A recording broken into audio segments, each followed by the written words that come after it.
화요일 아침 말씀과 함께 주님과 함께하는 기쁨찬 매일 묵상입니다.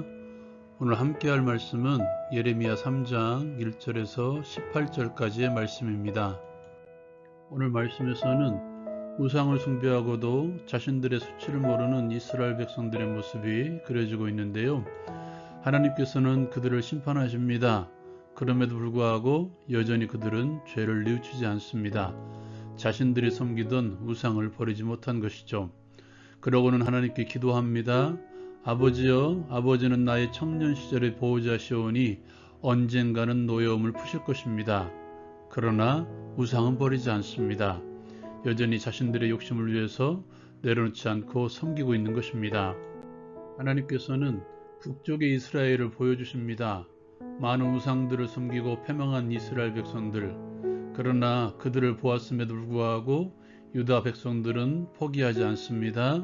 돌아오지 않는 그들을 향해서 이스라엘이 더 의롭다고 말씀하십니다. 12절부터는 또 특별한 그림이 보여주고 있습니다. 남쪽 이스라엘 백성들에게 북을 향해서 선포하라고 말씀하십니다. 돌아선 이스라엘을 향해서 돌아서라. 그러면 노하지 않을 것이다. 긍휼을 베풀어 너를 품지 않을 것이라고 선포하라고 말합니다. 이러한 모습은 이 이스라엘 백성들로 하여금 보라는 것입니다. 배역한 북쪽 이스라엘마저도 돌아서면 긍휼을 베풀어 주신 하나님께서 너가 돌아서면 어떻게 하겠는가라고 말씀하고 계시는 것입니다. 하나님께서는 이스라엘의 회복을 약속하시죠. 돌아오라, 나는 네 남편이다. 모든 민족이 아닌 돌아온 백성들을 시온으로 데려올 것을 약속하십니다. 그리고 그들에게 내 마음에 합한 목자들을 보내어서 그들을 통해서 지식과 명철로 양육할 것이라고 말씀하십니다. 이제 지식과 명철로 양육받은 이들로 이스라엘은 번성할 것이며 사람들이 언약궤에 대해서 말하지 않을 것이며 예루살렘 자체가 여호와의 보좌가 될 것이라고 말씀하십니다. 모든 백성이 이제 예루살렘으로 모일 것이며 다시는 악한 마음으로 행하지 않을 것이라고 말씀해 주십니다.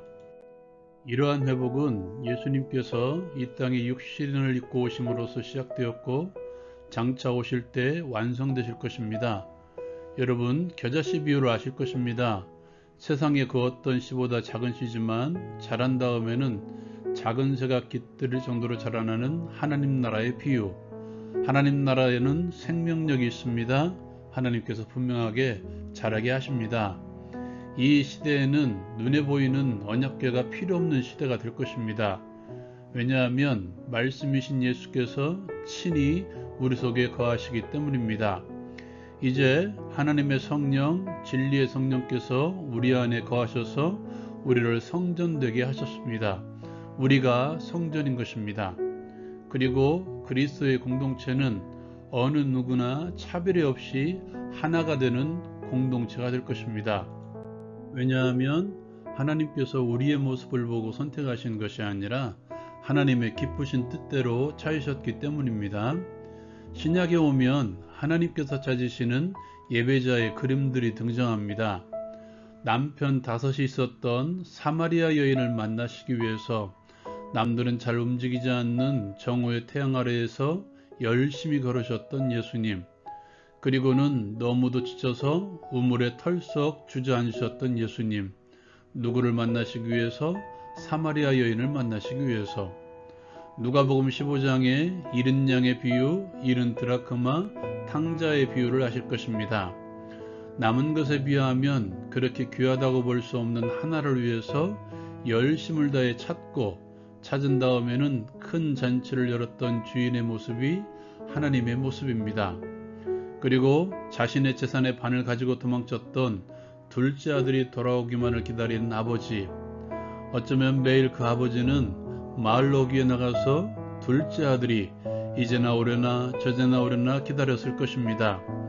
그렇게 찾으신 자들이 바로 저와 여러분들입니다. 하나님께서 찾으신 예배자들의 특징은 하나님께서 보내신 목자들의 음성을 잘 듣습니다. 여러분을 영적으로 이끄시는 목사님의 설교를 기억하고 계십니까? 하루가 지나면 잊어버리지 않나요? 관심을 가지고 듣고는 계십니까? 그거 아십니까? 그 말씀을 놓치는 일이 자주 있다면 나는 영적으로 죽어가고 있다는 증거입니다. 씨 뿌리는 비유를 기억하실 것입니다. 좋은 밭을 지어야 하고 나머지 세 밭의 공통점이 말씀을 빼앗기고 말씀이 깊이 심어지지 않은 탓에 열매가 없는 밭들이었습니다. 우리는 말씀을 제대로 듣고 행하는 좋은 밭임을 기억하시기 바랍니다. 또한 공동체가 함께하는 예배를 드리는 자들입니다. 예배는 나 혼자 하는 것이 아니라 공동체가 함께하는 예배입니다. 함께함을 누리시기 위해서는 성도와 더불어 교제하는 것은 필수입니다. 성도와 더불어 교제하는 시간을 아까워하지 마십시오. 영적인 교제의 시간은 공동체의 예배를 더욱더 하나되게 할 것입니다. 두 번째로 나누고 싶은 것은 하나님의 마음에 합한 목자에 관한 것입니다. 6절 말씀에 보면 백성들이 우상으로 향해 달려가는 일들이 요시야 왕 때 영적인 부흥이 일어났던 시기에 일어난 상황이라는 것입니다. 아이러니한 상황이죠. 영적인 부흥이 일어났지만 많은 우상들을 섬겼던 시대. 문제의 원인이 어디에 있었을까요? 요시야 왕 때 성전을 수리하다가 율법책을 발견하고 순종하기로 다짐하죠. 성대한 유월절을 지킵니다. 많은 이방의 신상들, 산당들을 무너뜨립니다. 문제는 거기까지였던 것 같습니다. 외형에만 치중한 개혁, 백성들 한 사람 한 사람에게 집중하지 않고 외형에만 힘썼던 개혁은 아니었을까요? 포로기한 후에 예스라를 통해서도 부흥운동이 일어났습니다. 예스라가 말씀을 선포하면 레위인들이 한 사람 한 사람에게 집중하여서 말씀을 해석해 줍니다.